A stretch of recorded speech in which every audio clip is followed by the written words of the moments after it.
Well, good evening, and welcome to St. James Family Worship, the perfect place for people who aren't. I thank God that you've taken the time to be a part of this devotional review tonight here at St. James Family Worship.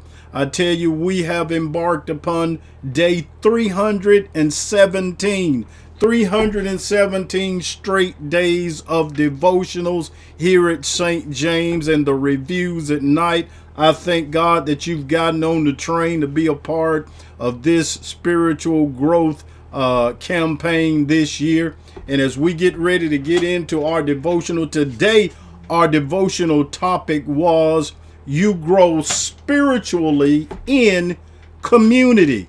You grow spiritually in community. And our key verse was found in Hebrews 10:24 and 25. Hebrews 10:24 and 25. And here is what the word says.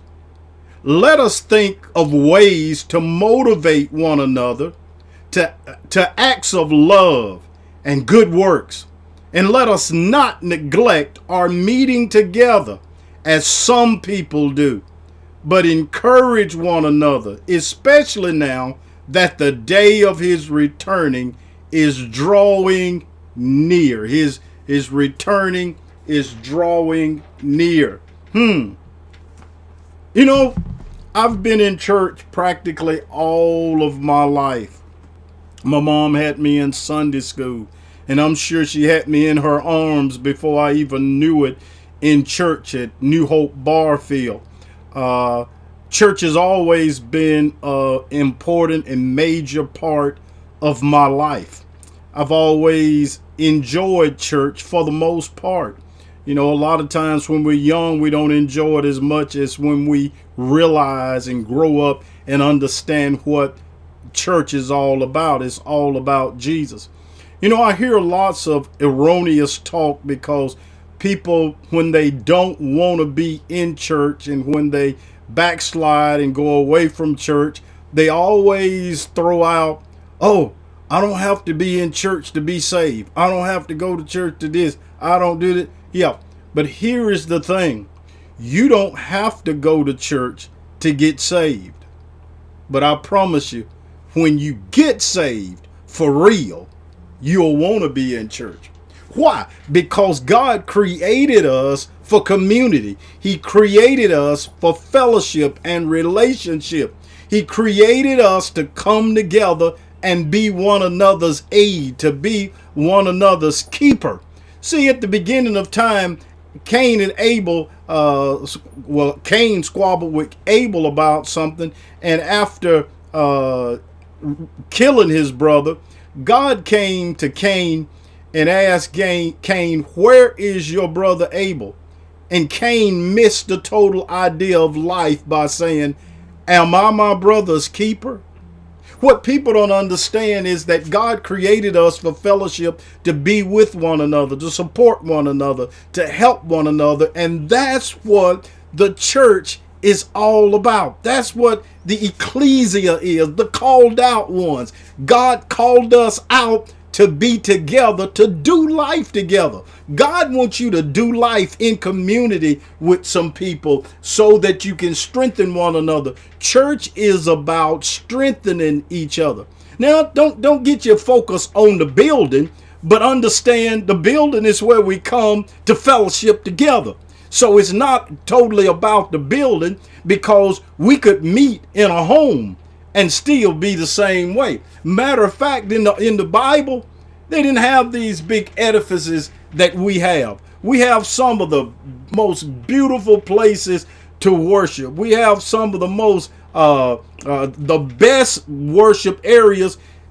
I remember when I was a kid, we didn't even have air conditioning in the church. We use old-fashioned fans. We thank God, watch this, for the insurance man and the funeral home man, because they always came through and gave you some fans so you could fan at the church, because the church didn't even have air conditioning. Now we are blessed to have some of the greatest edifices with central air, plush carpet, nice pews, music and so forth, and people still won't come to church. Right now is the perfect time for a person to lose their salvation with excuses. So what are you talking about?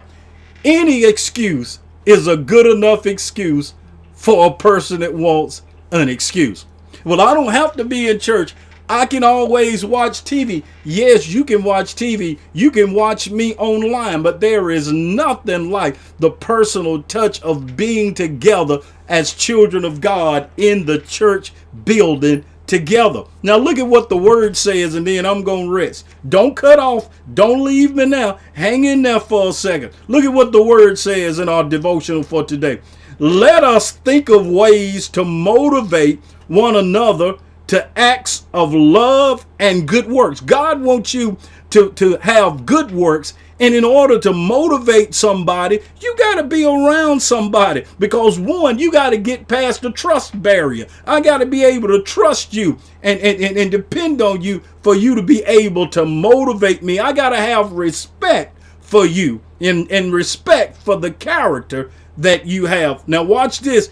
Here's shout material coming up. Watch this. And let us not neglect our meeting together as some people do. Wow.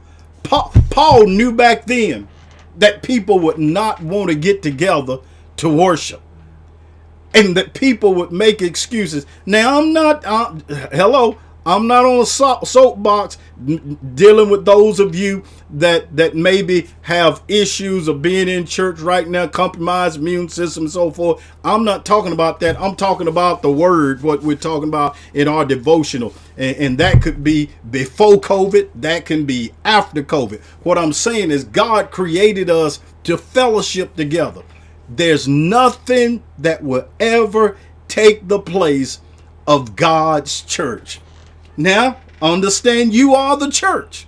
The church is not the building.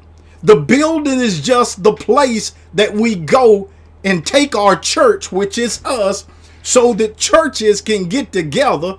And when all God's children, all God's churches get together, what a time we're going to have all the time when God's people get together.